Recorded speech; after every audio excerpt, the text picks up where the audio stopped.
स्वागत है आप सभी के एक नई वीडियो में। यदि आप सभी क्लास 7 में है तो ये वीडियो आप सभी के लिए बहुत ज़्यादा इंपॉर्टेंट होने वाली है। इस वीडियो के अंदर मैं आप सभी को क्लास 7 के अभ्यास 10D को पूरा कंप्लीट कराऊंगा। अगर आप सभी को इस एक्सरसाइज के किसी भी क्वेश्चन को सॉल्व करने में समस्या आ रही है, कोई सा क्वेश्चन है आपको समझ में नहीं आया है, तो आपको इस वीडियो को बड़े ध्यान से देखना है। इस वीडियो के अंदर हर एक क्वेश्चन का समाधान मैं बड़े आसान तरीके से आपको करना सिखाऊंगा। चलिए हम देखते हैं पहला क्वेश्चन क्या दिया गया और उसको किस प्रकार सॉल्व करेंगे। तो पहला क्वेश्चन दिया गया आकृति 30 ABCD एक समांतर चतुर्भुज है।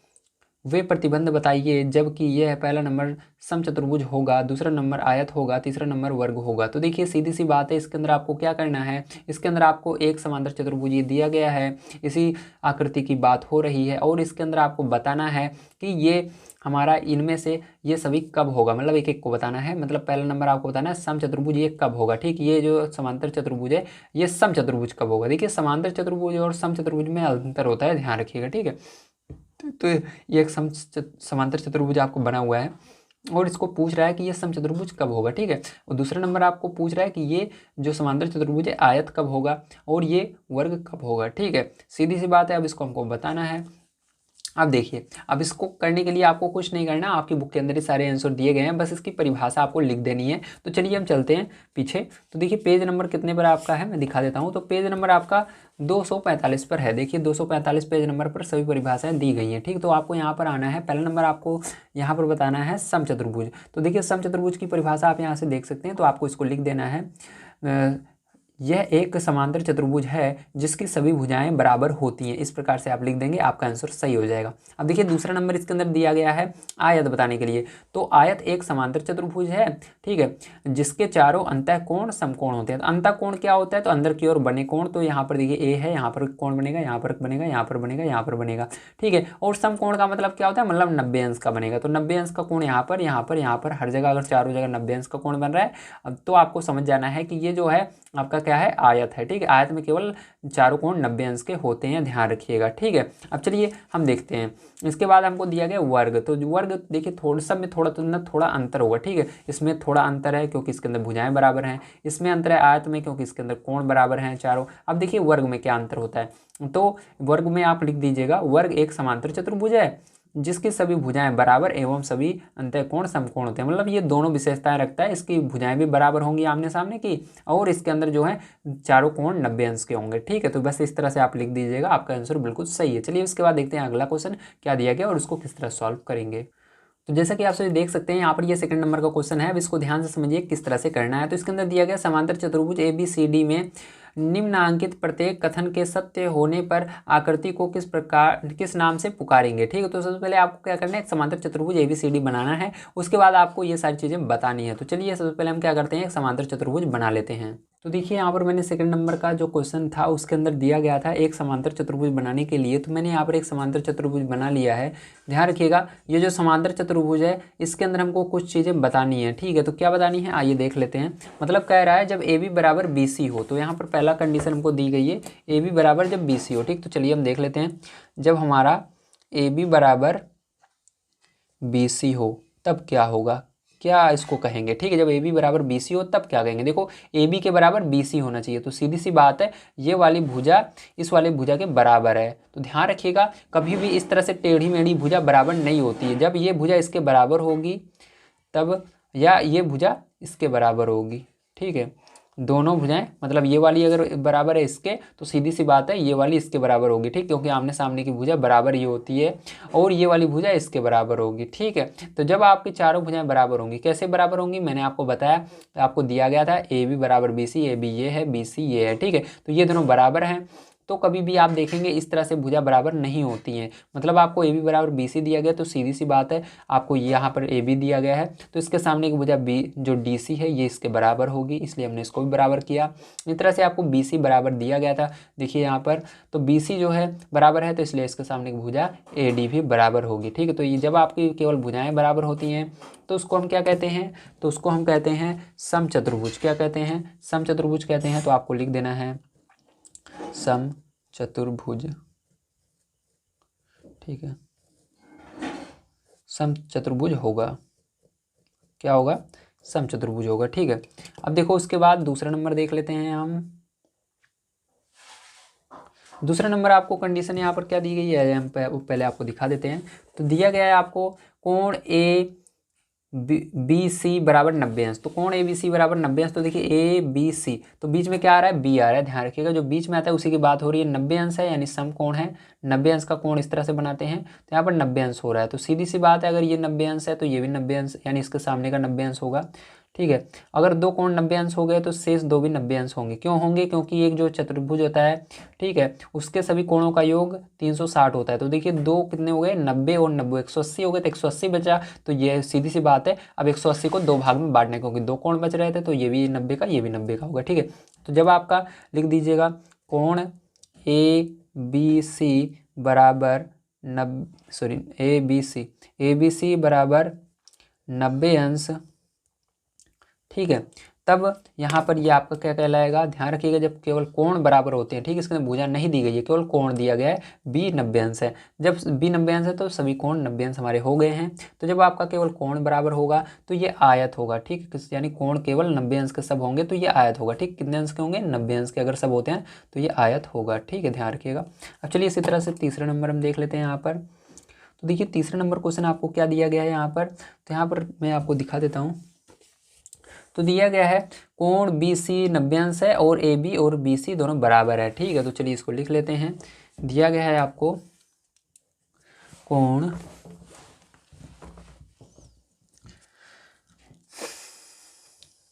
ए बी सी बराबर 90 अंश। ठीक है, ये दिया गया है। उसके बाद और ए बी बराबर बी सी दिया गया, मतलब दोनों कंडीशन दी गई है। तो मैंने बताया अगर एक कोण देखिए इसमें जैसे था, तो इसका मतलब एक कोण बराबर नहीं है, पूरे कोण 90 अंश के होंगे। ठीक है, चलो सभी कोण 90 अंश के हो गए। यहाँ पर अगर दो भुजाएं आपस में बराबर हैं, दो भुजाएं बराबर नहीं होंगी, सभी भुजाएं बराबर होंगी। तो चलिए इससे हमको पता लगता है कि ऐसी चीज़ हमको ढूंढनी है, ऐसी परिभाषा ढूंढनी है जिसके ऐसे यानी परिभाषा आपको देखनी है जिसके अंदर 90 यानी सभी कोण 90 अंश के हों और ए बी बराबर बी सी मतलब सभी भुजाएं बराबर हों। ठीक है, तो देखिए ऐसा केवल एक ही परिभाषा में होता है, वो होता है आपका वर्ग की परिभाषा। ठीक है, तो वर्ग में क्या होता है, सभी कोण 90 अंश के होते हैं जितने भी कोण हैं और सभी भुजाएं बराबर होती है। तो ये क्या होगा, आपका वर्ग होगा। क्या होगा, वर्ग होगा। तो यहाँ पर आप लिख दीजिएगा वर्ग होगा। ठीक, क्या होगा, वर्ग होगा। ठीक है, आपको समझ में आया, वेरी गुड। चलिए अब इसके बाद देखते हैं तीसरा नंबर क्वेश्चन क्या दिया गया और उसको भी सॉल्व करते हैं। तो देखिए तीसरा नंबर क्वेश्चन आप देख सकते हैं यहाँ पर दिया गया है वर्ग में। तो आपको वर्ग में बताना है। तो मैंने बताया था वर्ग जो होता है उसके सभी भुजाएं और सभी कोण बराबर होते हैं। ठीक है, जो कोण होंगे सब 90 अंश के होंगे। देखिए भुजाओं की लंबाइयाँ डैश होती है, तो मैंने बताया है आपको अभी लंबाइयाँ क्या होती है, बराबर होती है। ठीक, तो आपको यहाँ पर क्या लिख देना है, बराबर लिख देना है। ठीक, क्या लिखना है, बराबर। तो पहले इसके पहले ऑप्शन में बराबर। चलिए सेकंड नंबर का इसका पढ़ लेते हैं, क्वेश्चन क्या है। तो सब वर्ग में ही बताना है। विकर्ण होते हैं, तो देखिए जो वर्ग होता है उसके अंदर कितने विकर्ण होते हैं इसको आपको समझना है। ठीक है, तो चलिए मैं आपको ले चलता हूँ पीछे, यहाँ पर इसकी परिभाषा है वहाँ पर दिखा देता हूँ। तो देखिए एक वर्ग है, तो इसके अंदर कितने विकर्ण खींचे जा सकते हैं, मतलब कितने यहाँ से लाइनों को आपस में जोड़ा जा सकता है। तो यहाँ से देखिए एक ए से सी तक सामने सामने जुड़ जाएगा विकर्ण, क्योंकि सामने वाली भुजा से यानी कोण से जुड़ते हैं। ठीक है, दोनों सामने वाले कोणों को जब जोड़ा जाता है तो उसे विकर्ण बनता है। तो देखिए एक यहाँ से यहाँ तक जुड़ जाएगा और एक यहाँ से यहाँ तक, दो विकर्ण बनेंगे। कितने बनेंगे, दो बनेंगे। ठीक है, या आप ऐसे भी लिख सकते हो विकर्ण होते हैं। देखिए यहाँ पर विकर्ण होते हैं दो, लेकिन इसके अंदर आपको दो नहीं लिखना है, बराबर लिखना है, क्योंकि दोनों देखो जो वर्ग होगा उसके अंदर क्या होगा, दोनों विकर्ण बराबर होंगे, क्योंकि सभी भुजाएं बराबर हैं, सभी कोण बराबर हैं, तो इसके जो विकर्ण है वो भी बराबर होंगे। ठीक है, तो आप दो भी लिख सकते हो या बराबर भी लिख सकते हो, लेकिन आपके आंसर में केवल बराबर आ रहा है तो बराबर लिखिए। ठीक है, तो यहाँ पर बराबर होगा। अब चलिए इसी तरह से तीसरा नंबर हम देख लेते हैं। तो तीसरा नंबर क्वेश्चन यहाँ पर देखिए क्या दिया गया है। तो यहाँ पर तीसरा नंबर इसके अंदर क्वेश्चन दिया गया प्रत्येक कोण डैश होते हैं। तो प्रत्येक कोण कितने अंश के होते हैं, तो 90 अंश के होते हैं। 90 अंश को शुद्ध हिंदी में कहा जाता है समकोण, तो आप यहाँ पर समकोण लिख देंगे। ठीक है, अगर 90 अंश लिखते हैं तब भी सही होगा, अगर समकोण लिखते हैं तब भी सही होगा। ठीक है, समकोण का मतलब ही होता है 90 अंश। ठीक है, चलिए उसके बाद 4 नंबर का देख लेते हैं, इसका क्वेश्चन क्या दिया गया है। तो देखिए 4 नंबर का क्वेश्चन जैसा कि आपसे देख सकते हैं दिया गया है विकर्ण एक दूसरे के डैश होती हैं। तो विकर्ण एक दूसरे के डैश होती हैं, क्या होती है, लंबवत होती हैं। ठीक है, क्या होती हैं, लंबवत होती हैं, मतलब एक दूसरे के लंबवत में होती हैं। तो इस तरह से लिख देना है आपको। ठीक है, तो लंबवत लिख देना है। चलिए अब इतना समझ में आ गया आप सभी को। चलिए इसके बाद 4 नंबर क्वेश्चन पर चलते हैं, उसको पढ़ते हैं और उसको भी सॉल्व करते हैं। तो देखिए लंबवत भी हो सकता है और बराबर भी हो सकता है। तो आपकी बुक में क्या दे रहा है, बराबर दे रहा है, तो आप बराबर लिख लीजिएगा। ठीक है, इसके अंदर क्या होगा, बराबर होते हैं, तो इसके अंदर बराबर आपको लिख लेना है, ये वाला आपकी बुक में दे रहा है। ठीक है, बराबर। चलिए अब इसके अंदर हम देख लेते हैं 4 नंबर क्वेश्चन क्या होगा। तो देखिए 4 नंबर क्वेश्चन आपको दिया गया है, यदि किसी वर्ग के विकर्ण का वर्ग 50 वर्ग सेमी है तो इसका परिमाप ज्ञात कीजिए। तो इसके ध्यान से आपको समझना है ये कह क्या रहा है। ठीक है, तो कॉपी पर चलेंगे तभी आपको मैं समझा सकता हूँ इसका मतलब क्या होता है। तो चलिए कॉपी पर पहला नंबर हम चल लेते हैं। तो देखिए यहाँ पर कॉपी पर मैं आ गया हूँ। तो ये आपका कैसा नंबर क्वेश्चन है, वेरी गुड। तो ये आपको 4 नंबर क्वेश्चन है, तो यहाँ पर नंबर 4 हम डाल देते हैं और इसके बाद इसको करते हैं सॉल्व। अब देखिए इसके अंदर क्या कह रहा है पहला नंबर, तो इसके अंदर आपको कह रहा है, क्या कह रहा है, ध्यान से देखिएगा। इसके अंदर कह रहा है वर्ग के विकर्ण, ठीक है, जो है उसका वर्ग, ठीक है, वर्ग के विकर्ण का वर्ग, तो क्या हो जाएगा वर्ग के विकर्ण का वर्ग। तो देखिए वर्ग मतलब क्या हो रहा है, वर्ग मतलब आपको एक आकृति बताई जा रही है। वर्ग मतलब आकृति, आपने पढ़ा है ना, अभी मैंने आपको बताया यहाँ पर समचतुर्भुज, आयत, वर्ग, तो इसी वर्ग की बात हो रही है। तो वर्ग जो है उसकी बात हो रही है, उसके अंदर उसका विकर्ण लीजिए। तो चलिए यहाँ पर सबसे पहले मैं एक चित्र बना देता हूँ वर्ग का, ताकि आपको और अच्छे तरीके से समझ में आ जाए। तो देखिए जैसा कि आप देख सकते हैं यहाँ पर मैंने क्या किया है, एक वर्ग बनाया। ये क्या है, आपका वर्ग। ठीक है, इसी वर्ग की बात हो रही है। अब आपको समझ में आया वर्ग का मतलब क्या होता है। तो देखिए अब इसका मतलब वर्ग होता है। ठीक है, ये जो बना हुआ है ये क्या है, ये आकृति वर्ग है। ठीक, इसी आकृति को वर्ग कहते हैं। अब देखिए इसके अंदर क्या कह रहा है, वर्ग के विकर्ण का वर्ग। तो वर्ग के अंदर विकर्ण कौन सा होता है, विकर्ण ये है जो लाइन यहाँ से यहाँ तक खींची गई है। तो विकर्ण क्या लिखा हुआ है, ध्यान से देखिए। तो विकर्ण आपका लिखा हुआ है ए सी, क्या लिखा हुआ है, ए सी, दोनों को लिखना है, ए और सी, ए से लेकर सी तक है, इसलिए ए सी। अब देखो विकर्ण के विकर्ण का वर्ग, तो विकर्ण लिखा हमने, अब इसका वर्ग करना है। वर्ग यानी इसके ऊपर स्क्वायर लगाना है। ठीक है, मतलब इसके ऊपर स्क्वायर लगाना है, इस आकृति को मत बना दीजिएगा, इसके ऊपर इसका वर्ग, वर्ग मतलब होता है स्क्वायर लगाना। ठीक है, देखो पहला नंबर वर्ग है, मतलब आपको ये चित्र की बात हो रही है। उसके अंदर विकर्ण कह रहा है, मतलब यहाँ से यहाँ तक दूरी को लेना है। उसके बाद वर्ग कह रहा है, मतलब इसके ऊपर स्क्वायर लगाना है। ठीक है, अब देखो बराबर क्या कह रहा है, आगे देखते हैं। वर्ग 50 वर्ग सेमी है, तो बराबर करके आपको 50 वर्ग सेमी लिख देना है, या सेंटीमीटर स्क्वायर लिख दोगे तब भी आपका सही है। ठीक, तो चलिए हिंदी में ही लिख देता हूँ, वर्ग सेमी ये दिया गया है। ठीक है, मतलब इसके बराबर इसको दिया गया है। ठीक है, अब आपसे आगे क्या पूछ रहा है इसको समझ लेते हैं। तो इसके आगे आपको पूछ रहा है तो इसका परिमाप ज्ञात कीजिए। तो परिमाप ज्ञात करना है, तो देखिए ध्यान से देखिए। तो इसके अंदर ये क्या बन रहा है, एक त्रिभुज बन रहा है, दो त्रिभुज बन रहे हैं, एक यहाँ से यहाँ तक बन रहा है, मतलब ये वाला त्रिभुज, एक ये वाला त्रिभुज। ठीक है, दो त्रिभुज बन रहे हैं। त्रिभुज किसे कहते हैं, तीन आकृतियों से, मतलब तीन भुजाओं से बंद आकृति को त्रिभुज कहते हैं। तो देखिए 1 2 3 भुजा है, तीन भुजा से बंद है, ये त्रिभुज हुआ। 1 2 3 तीन भुजा से बंद है, ये भी त्रिभुज हुआ। अब देखो ध्यान समझिएगा, हम इस त्रिभुज में लेंगे तो आपको लिखना है त्रिभुज ए, ठीक है, ए डी सी में। अब देखिए यहाँ से आप जानते हो पाइथागोरस प्रमेय आपका होता है। ठीक है, उसी के अकॉर्डिंग करेंगे। तो क्या होता है, कर्ण का स्क्वायर। तो कर्ण देखिए ये वाली भुजा होगी आपकी। ठीक है, यहाँ पर 90 अंश का कोण बन रहा है, ये क्या होगी, कर्ण होगी। तो लिख, कर्ण क्या है, ए सी। तो ए सी का स्क्वायर बराबर लंब का स्क्वायर, तो लंब ये वाला हो जाएगा आपका। ठीक है, डी ए कह सकते हो इसको, डी ए का स्क्वायर, या ए डी लिख दोगे तब भी सही है। ठीक है, बस आपको लिखना है। ठीक है, ऐसे नहीं कि आप छोड़ दो। ठीक है, आप समझ में नहीं पा रहे हो तो आपको लिख देना है कुछ भी, चाहे ए डी लिखो या डी ए लिखो, बात एक ही है। अब देखो यहाँ पर देखिए मैं इसको डी ए इसलिए लिखा क्योंकि पढ़ने में बढ़िया लगता है। डी ए या ए डी लिखोगे तब भी सही है। अब देखो यहाँ पर सी डी लिख दो, सी डी का स्क्वायर हो गया। देखो इस तरह से होता है, मतलब इसका स्क्वायर करके लिखिएगा, बराबर लगाइएगा, फिर इसका स्क्वायर प्लस इसका स्क्वायर, इस दोनों को मैंने लिख दिया। अब देखिए यहाँ पर आपको ए सी स्क्वायर बराबर दिया गया था 50, तो आपको यहाँ पर 50 रख देना है। ध्यान रखना इसके ऊपर स्क्वायर नहीं लगाना है, क्योंकि आपको ए सी स्क्वायर दोनों चीज़ों को मिलाकर 50 दिया गया है। ए सी स्क्वायर पूरे को हटा करके ही आप 50 लिखोगे। ठीक है, तो यहाँ पर क्या किया मैंने, इसको लिख दिया है। ठीक है, इस तरह से। अब देखिए इसके बाद क्या करेंगे, यहाँ पर डी ए। तो डी ए देखिए, डी ए यहाँ से यहाँ तक दूरी है और ये यहाँ से यहाँ तक दूरी है। तो ध्यान रखिएगा एक जो वर्ग होता है उसके अंदर सभी भुजाएं बराबर होती हैं। ठीक है, तो आपको पता होना चाहिए वर्ग में सभी भुजाएं बराबर होती हैं। तो मैं यहाँ पर लिख देता हूँ, वर्ग की सभी भुजाएं बराबर होती हैं। क्या होती हैं, बराबर होती हैं। आपसे कोई पूछे तो जो वर्ग होता है उसकी सभी भुजाएं बराबर होती हैं और प्रत्येक कोण 90 अंश का होता है। ठीक, मैंने अभी बताया आपको, बराबर होती हैं। इस तरह से आप लिख दीजिए। ठीक है, समझ में आया आप सभी को? Very good. अब देखिए इसके अंदर वर्ग की सभी भुजाएं बराबर होती हैं, तो हमने चलो इसको, इस वाली भुजा को ए माना, तो ये वाली भी ए होगी। ठीक है, तो ये वाली भुजा भी ए होगी। अब देखो इस वाली को हम ए क्यों नहीं मान रहे हैं, क्योंकि इसका मान हमको पहले से ही दिया गया था। ये देखिए ए सी का मान पहले से दिया गया था 50। ठीक है, तो यहाँ पर देखिए हमने ध्यान रखिएगा, ये पहले बात तो हमारी भुजा है ही नहीं। भुजा जो होती है वो हमारी साइड में होती है, ये हमारा विकर्ण है। ठीक है, आपको पहले ही बताया गया विकर्ण।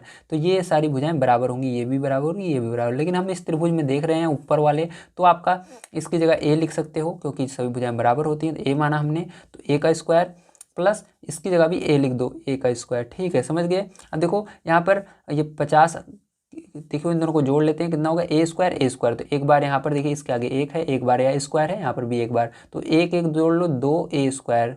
ठीक है, कैसे जोड़ते हैं, मतलब देखिए एक बार ए स्क्वायर है, जैसे सेब कितनी बार है, 2 सेब रखा हुआ है, तो 1 सेब 2 सेब, मतलब गिनोगे 1 2, फिर आगे सेब लगा दोगे। उसी तरह से यहाँ पर ए स्क्वायर रखा हुआ है, तो एक ए स्क्वायर, इसके आगे अगर एक लिखा हुआ, कुछ नहीं लिखा हुआ तो एक बार। ठीक है, अगर 2 लिखा हुआ 2 बार ए स्क्वायर है, तो एक बार ए स्क्वायर एक बार ए स्क्वायर। ठीक है, तो मतलब दोनों को पढ़ोगे 2 ए स्क्वायर। इसी तरह से जैसे 2 सेब 3 सेब ऐसे पढ़ते हो ना, उसी तरह से। अब देखो 50 को उस साइड लिखेंगे, इस दोनों को जोड़कर इधर लिख दिया मैंने, 50 को उधर लिख देना है, कोई चेंज नहीं होगा। ध्यान रखिएगा, अगर पूरा का पूरा इधर लिखा जा रहा है, पूरा पूरा उधर लिखा जा रहा है।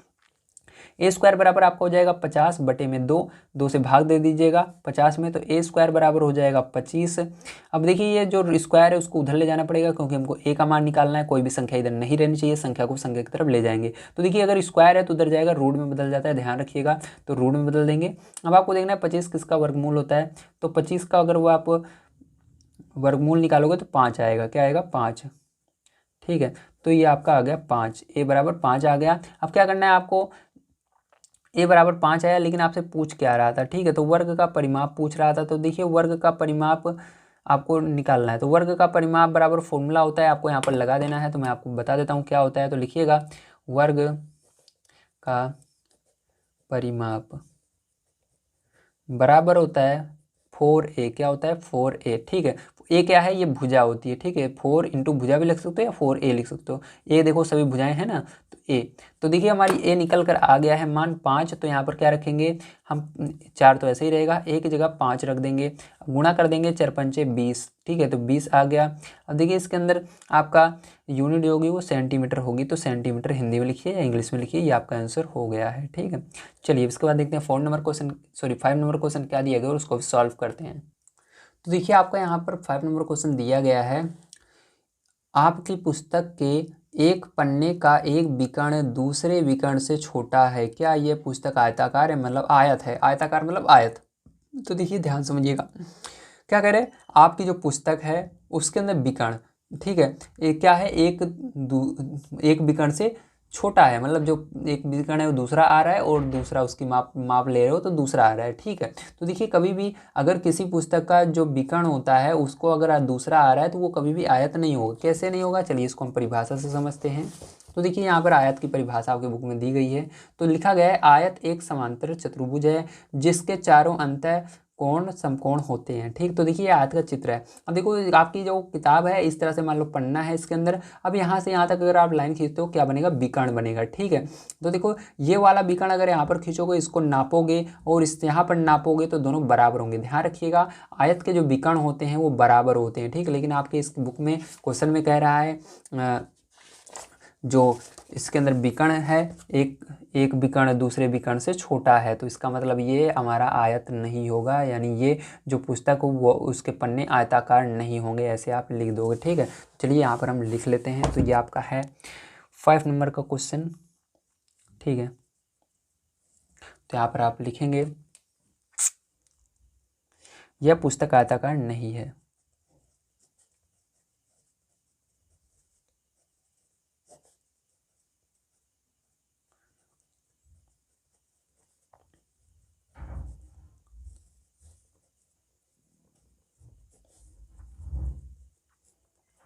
ठीक है, इस तरह से आप लिख देंगे, या आप ऐसे भी लिख सकते हो आगे, क्योंकि आयत इसके दोनों विकर्ण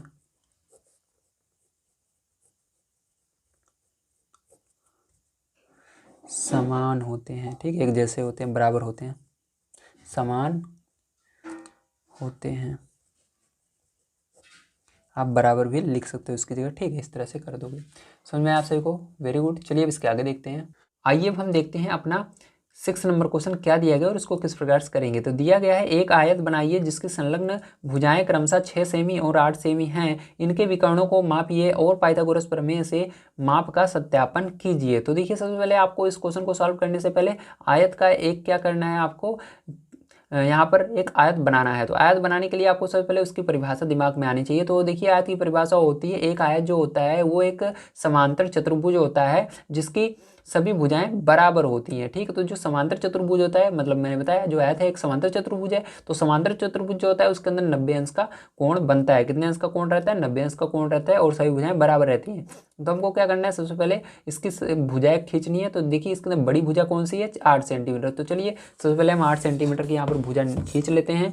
तो आपको इस तरह से देखिए 8 सेंटीमीटर की भुजा यहाँ पर खींच लेनी है। 0 से लेकर के हम कहाँ तक खींचेंगे? 8 तक खींचेंगे। तो 0 से 8 तक हमने एक भुजा खींच ली है। अब इसके बाद क्या करना है, आपको ध्यान से देखिएगा।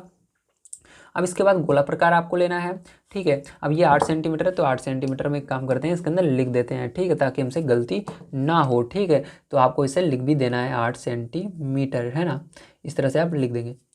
अब देखिए, इसके बाद क्या करना है, आपको यहाँ पर रखना है इस गोला प्रकार को और एक चाप लगा देना है, ठीक है। ध्यान रखिएगा, ये गोला प्रकार बिल्कुल इसके लास्ट में होना चाहिए, इसके आगे नहीं जाना चाहिए, नहीं तो आपको गड़बड़ हो सकता है। तो इस तरह से रख करके एक चाप लगा देंगे हम। देखिए यहाँ पर थोड़ा सा ये भगता है, लेकिन आपको बढ़िया तरीके से इसको दबा कर प्रेस करके बढ़िया से चाप लगाना होगा, ठीक है, इस तरह से, ताकि ये गलत ना हो। अगर आपको थोड़ा सा गलत होता है तो आपका जो यहाँ पर आप बनाओगे 90 अंश का कोण वो गलत बनेगा, ठीक है, 90 अंश का नहीं बनेगा।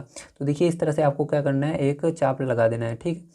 देखिए जब हमने इसको चाप लगा दिया है, अब ये क्या हुआ है, ध्यान से देखिए, अब ये चाप क्या हो रहा है, चाप लग गया। अब चाप लगने के बाद इस देखिए लाल लाइन को ये नीली लाइन काट रही है। अब इस पर रख करके इन दोनों के बीच में जहाँ पर ये काट रहे हैं एक चाप, इसी चाप पर नीली वाली पर फिर से एक लगा देना आगे की ओर, ठीक है। तो देखिए इस गोला प्रकार को छोटा बड़ा नहीं करना है, जितने पर है उसी पर रहने देना। तो इस तरह से आपको क्या करना है, एक चाप लगा देना है। तो चाप लगाया, यहाँ से यहाँ तक कोण जो बनता है 60 अंश का बनता है। अब इसके आगे भी क्या करना है, आपको एक चाप लगा देना है। चलिए हम एक चाप और लगा देते हैं इसके आगे। तो देखिए ध्यान से देखिएगा, यहाँ पर ये भगता है जो गोला प्रकार की नोक है, इसको बढ़िया तरीके से आपको पकड़ करके रख करके यहाँ पर दबा करके तभी करना है काम को।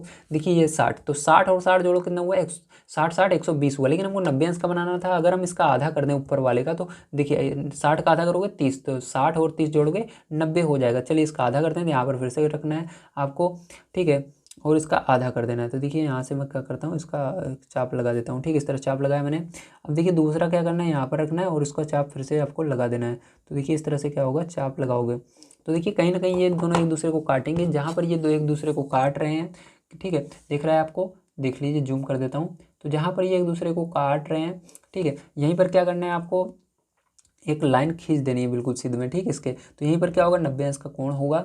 तो ये लाइन कितनी होगी, तो ध्यान रखिएगा, जो आयत होता है उसके आमने सामने की भुजा बराबर होती थी। ये 8 है तो ये 8 इधर होगा, इसको देखते हैं कितना होगा। तो दिया गया 6 सेमी, तो दूसरे 6 सेमी होगा, तो इसको 6 सेंटीमीटर, तो 6 देखो यहाँ पर है, 6 से 0 तक आपको लाइन को खींच लेना है, ठीक है, इस तरह से बढ़िया तरीके से, उससे बड़ी नहीं होनी चाहिए। तो 6 से 0 तक मैंने इसको खींच दिया, ये हो गया 6 सेंटीमीटर, ठीक है। इसी तरह से क्या करना है, आपको इधर भी काम करना है, इस साइड भी, तो यही काम सेम इधर भी करेंगे हम। तो देखिए फिर से आपको गोला प्रकार लेना है और आपको यहाँ पर रख करके एक चाप लगा देना है इस तरह से, ठीक है।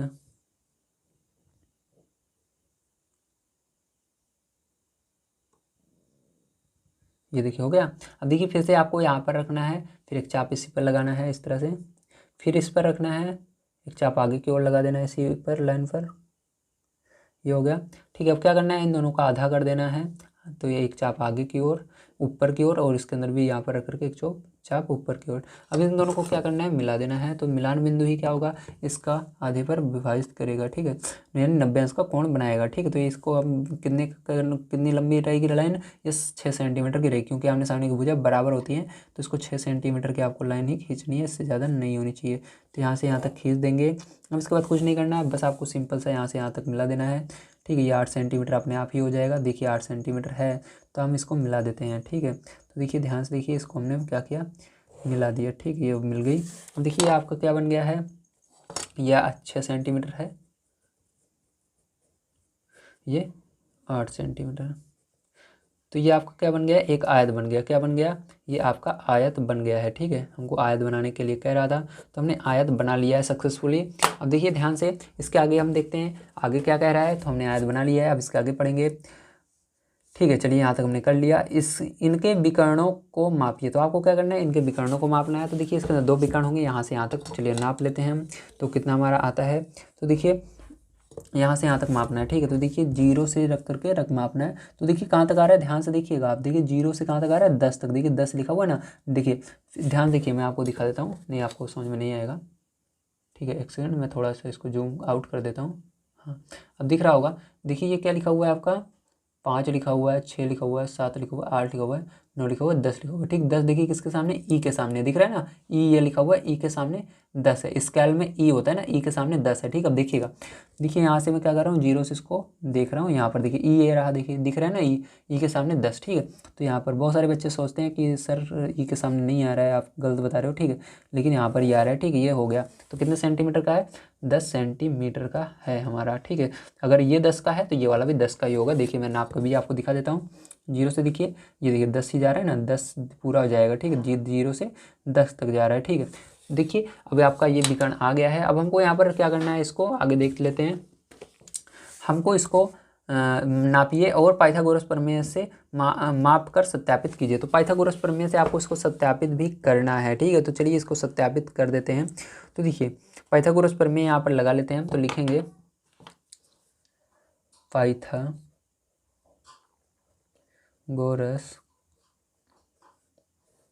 प्रमेय, ठीक है। इस तरह से आपको लिखना है। अब इसके बाद देखिए ध्यान समझिएगा, अब यहाँ पर से लिख देते हैं, पाइथागोरस प्रमेय से, ठीक। अब देखिए पाइथागोरस प्रमेय हमको इस त्रिभुज में लगाना है, ऊपर वाले में, चाहे नीचे वाले में लगाओ, चाहे ऊपर वाले में। तो ऊपर वाले में हम लगा लेते हैं, ठीक है। तो इसको नाम दे देते हैं ABCD। तो ADC में लगा रहे हैं, तो त्रिभुज ADC में देखिए आपका ये कर्ण होता है, ध्यान रखिएगा, ये लंब होगा, ये आधार होगा, क्योंकि यहाँ पर 90 अंश का कोण बन रहा है, ठीक। तो पाइथागोरस लग जाएगा। तो कर्ण में क्या है, AC है, तो AC का स्क्वायर बराबर आपका, बराबर आप देखिए यहाँ पर ये लंब है, लंब AD, तो AD का स्क्वायर प्लस DA या CD कह सकते हो, CD, तो CD का स्क्वायर। अब देखिए आपको AC का मान नहीं रखना, भले आपने निकाला है, AC का मान नहीं रखेंगे, हमको इन्हीं दो की मदद से यहाँ पर अगर 10 आ जाता है हमारा तो बिल्कुल सही है, नहीं तो गलत है, ठीक है। चलो हम यहाँ पर अब AC को ऐसे रहने देते हैं। AC का मान निकालेंगे, AC स्क्वायर बराबर AD, देखिए AD बराबर आपको यहाँ पर कितना दिया गया, 6, तो 6 रखोगे, स्क्वायर है तो स्क्वायर कर दोगे, प्लस लगाओगे। CD बराबर देखिए कितना है, 8, तो 8 रखोगे और स्क्वायर लगा दोगे। अब देखिए यहाँ पर AC का स्क्वायर बराबर क्या हो जाएगा, 6 का स्क्वायर करो, 6 छंग 36 प्लस 8 अठाई 64, तो दोनों को जोड़ दो तो कितना हो जाएगा, AC स्क्वायर बराबर 100 हो जाएगा, ठीक। कितना हो जाएगा, 100 हो जाएगा। अब देखिए ध्यान से, अब ये AC जो है उधर जाएगा, अंडर रूट में चला जाएगा, तो 100 का ऊपर वर्गमूल आ गया, तो इसका वर्गमूल निकाल देंगे अब हम। तो 100 का वर्गमूल क्या होता है, 10 होता है, ठीक है। तो ये क्या हो जाएगा, देखिए वर्गमूल कैसे निकालते हैं, ध्यान समझिएगा। तो आपको इसके लिए वर्ग आना चाहिए, 1 का वर्ग क्या होता है, 2 का वर्ग क्या होता है, 3 का वर्ग क्या होता है, और ये सेमी में ही इसका आंसर आएगा, ठीक है। चलिए क्योंकि ये सब सेमी में है। अब देखिए यही क्या हो गया, इसका आंसर हो गया, बिल्कुल सही, हमने प्रूफ कर दिया, ठीक है। क्या कर दिया हमने, इसको सिद्ध कर दिया, ठीक है। तो चलिए अब हम देखते हैं इसके आगे का क्वेश्चन किस प्रकार से होगा। तो देखिए इसके बाद आपका क्वेश्चन कौन सा है देख लेते हैं सबसे पहले। तो इसके बाद दिया गया है 7वां नंबर क्वेश्चन, बिल्कुल इसी तरह से ही है, तो इसको चलिए देखते हैं। दिया गया एक आयत बनाइए जिसके संलग्न भुजाएं क्रमशः 5 सेमी और 12 सेमी हैं, इनके विकर्णों को मापिए और पाइथागोरस प्रमेय से इसका सत्यापन कीजिए, ठीक। तो चलिए अब करते हैं इसका भी हम सत्यापन। तो सबसे पहले क्या करेंगे हम, यहाँ पर सबसे पहला काम मैंने बताया था, इसके अंदर आपको क्या करना है, वेरी गुड, आपको एक आयत बनाना है। तो इसके अंदर देखिए 7 नंबर का क्वेश्चन है, तो नंबर 7 डालेंगे और एक आयत बनाएंगे। आयत बनाने के लिए आपको पटरी लेना है, पटरी लेने के बाद आपको यहाँ पर देख लेना है सबसे बड़ी भुजा कौन सी है इसके अंदर, तो 5 और 12, तो सबसे बड़ी भुजा 12 बना लेते हैं यहाँ पर। तो इस तरह से आपको पटरी को रखना है, स्केल को रखना है अपनी, और उसके बाद 12 सेंटीमीटर क्या करना है, यहाँ पर भुजा बनानी है, ठीक है। तो देखिए 0 से क्या करेंगे, 12 तक इसको इस तरह से खींच ले जाएंगे, ठीक, हम ऐसे।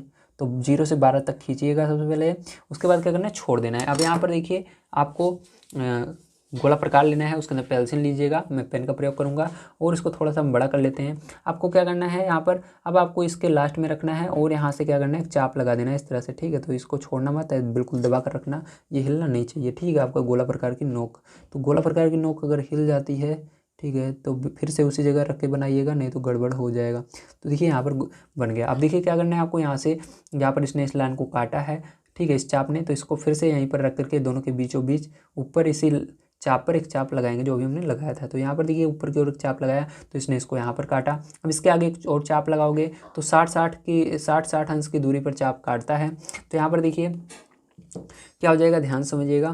तो यहाँ पर आपका ये 60 और ये 60, 120 हो रहा है, लेकिन हमने बताया था आपको जो आयत होता है उसके अंदर 90 अंश का कोण रहना चाहिए। तो यहाँ पर इसको 90 में बदलना है। तो देखिए 60, 60, 120 हो रहा है, लेकिन हमको अगर 30 कम होगा तभी। तो देखिए 60 का अगर आधा कर देंगे 30 हो जाएगा। तो यहाँ पर एक चाप ऊपर की ओर लगाएंगे हम फिर से, ठीक है, इस तरह से, और एक चाप इधर रख करके इसी पर फिर से लगा देंगे। तो इसका आधा अगर देखिए चाप रख करके जब यहाँ से यहाँ तक दोनों में लगाओगे, जहाँ पर ये काटेगा तो ये क्या करेगा, इन दोनों चाप का आधा होगा, ठीक। तो देखिए ये इसको अगर हम मिला देते हैं नीचे, तो ये इसका क्या हो जाएगा, आधा हो जाएगा, ठीक है। समझ में आ रहा है आप सभी को, वेरी गुड। तो इस तरह से आपको मिला देना है, लेकिन मिलाते समय आपको देख लेना है कि ये वाली भुजा हमको दी गई है बुक में 12 सेंटीमीटर, तो दूसरी वाली क्या दी गई है, तो दूसरी वाली जो दी गई है वो 5 सेंटीमीटर। तो 5 सेंटीमीटर से ज़्यादा आपको नहीं खींचना है लाइन को, ठीक है। तो ये 12 सेंटीमीटर दी गई है बुक में, दूसरी वाली 5, तो 5 को यहाँ पर रखा और 0 तक खींच दिया मैंने लाइन को, ठीक है, बिल्कुल इसके बीचों बीच से जो भी चाप काटा है, तो यहाँ पर 0 तक मैंने खींच दिया, ठीक, इस तरह से ये हो गया। तो यहाँ पर 5 सेंटीमीटर,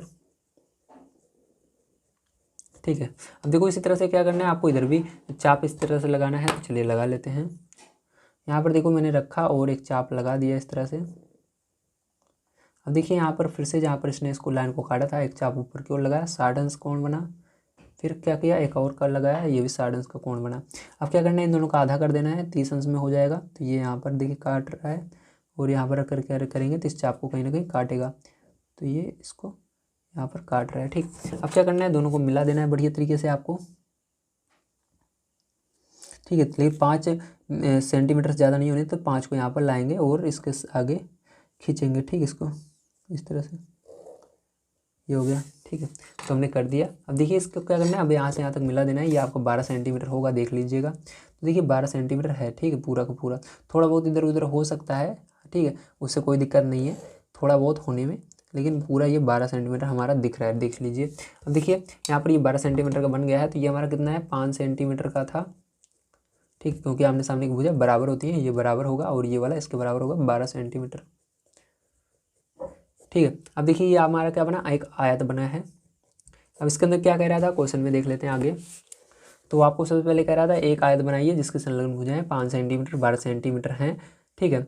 अब देखिए इनके विकर्णों को नापिए। अब इनके विकर्णों को भी नाप लेना है आपको, तो चलिए नाप लेते हैं। तो यहाँ से यहाँ तक विकर्ण को नापना है, तो कितना हो रहा है, तो 0 से लेकर के यहाँ तक नापते हैं। तो देखिए कितना हो रहा है, ध्यान से देखिएगा, 0 को यहाँ पर लाइए बिल्कुल और इसको यहाँ पर लाइए, 13 सेंटीमीटर हो रहा है, देखिए 13 आ रहा है, ठीक है।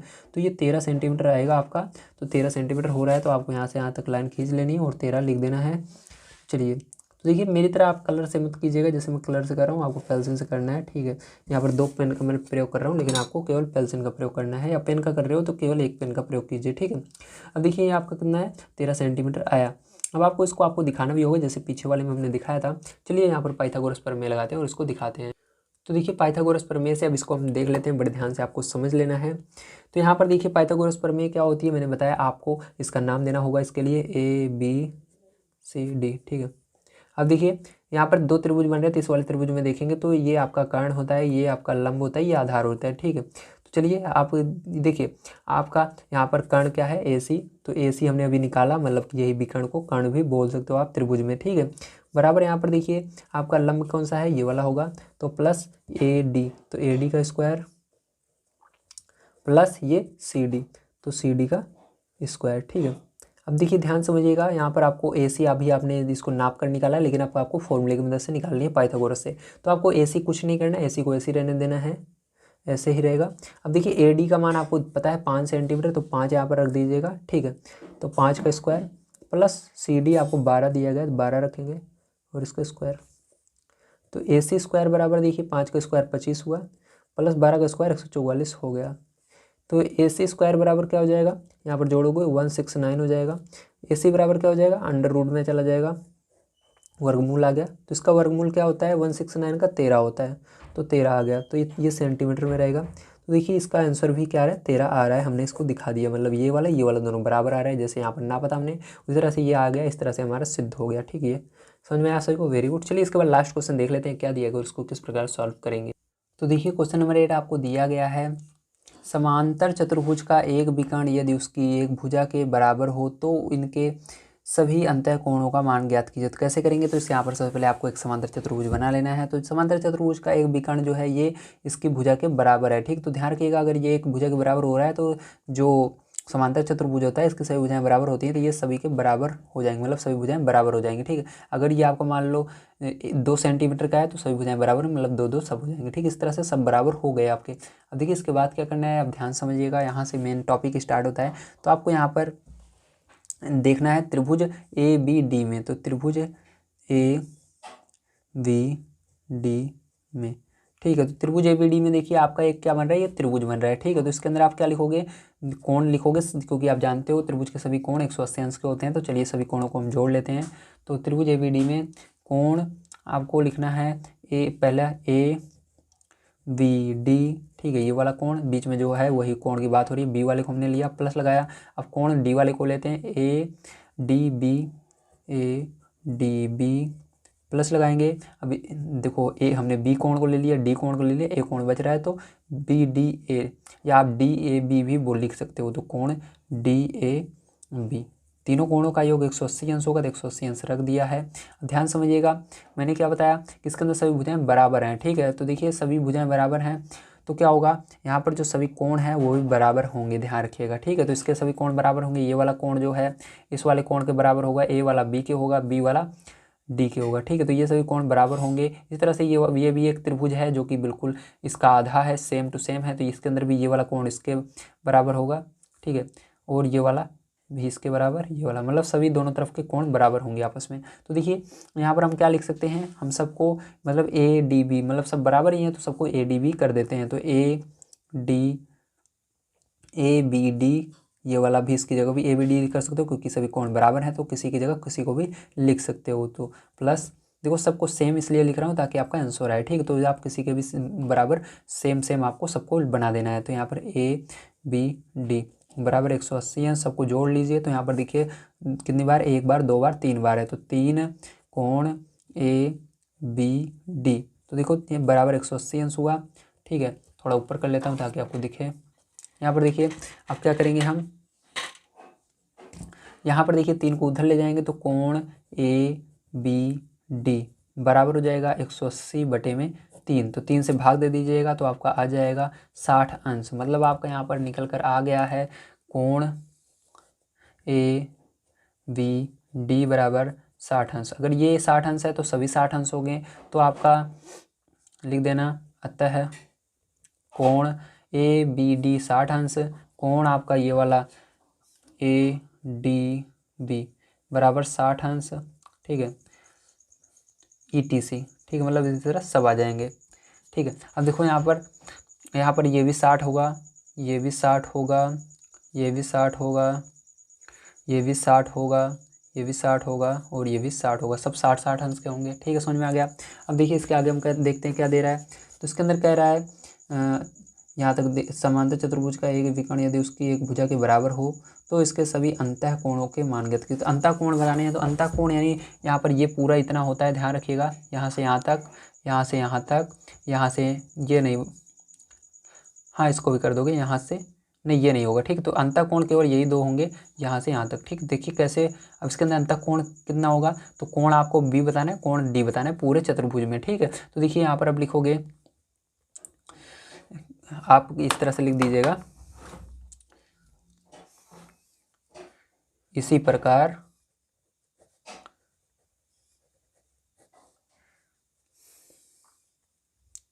ठीक है, क्या हो जाएगा आपका कोण ABC, तो B को मैं बता रहा हूँ क्योंकि बीच में B है, तो कितना हो जाएगा, देखिए यहाँ से यहाँ तक पूरा बताना है, यहाँ से यहाँ तक, तो 60 और 60 जोड़ देना, तो 60 अंश प्लस 60 अंश कितना हो जाएगा आपका 120 अंश हो जाएगा। कितना हो जाएगा 120 अंश हो जाएगा कोण सी बराबर, ठीक है। इसी तरह दूसरा वाला देख लीजिए, तो आप लिखोगे कोण ए डी सी बराबर, ठीक है। तो आपका देखिए यहाँ पर भी 60 दोनों तरफ है, 60 अंश प्लस 60 अंश जोड़ देना है, तो कितना हो जाएगा आपका कोण ए डी सी बराबर हो जाएगा 120 अंश, ठीक है। तो ये आपका हो गया है, ठीक, समझ में आया। चलिए, तो यहाँ पर आपका होता है ये क्वेश्चन समाप्त, तो आपका बढ़िया तरीके से आ गया होगा। तो मिलते हैं अगली वीडियो में। यदि वीडियो पसंद आया हो तो वीडियो को लाइक कीजिएगा, चैनल को सब्सक्राइब कीजिएगा। हम आपको डेली यहाँ पर क्लास 7 से संबंधित मैथ के सॉल्यूशन प्रोवाइड करते रहते हैं, और जितना हो सके अपने दोस्त तक शेयर जरूर कीजिए। तो मिलते हैं अगली वीडियो में। वीडियो देखने के लिए धन्यवाद। आप सभी का दिन शुभ हो। Thank you very much.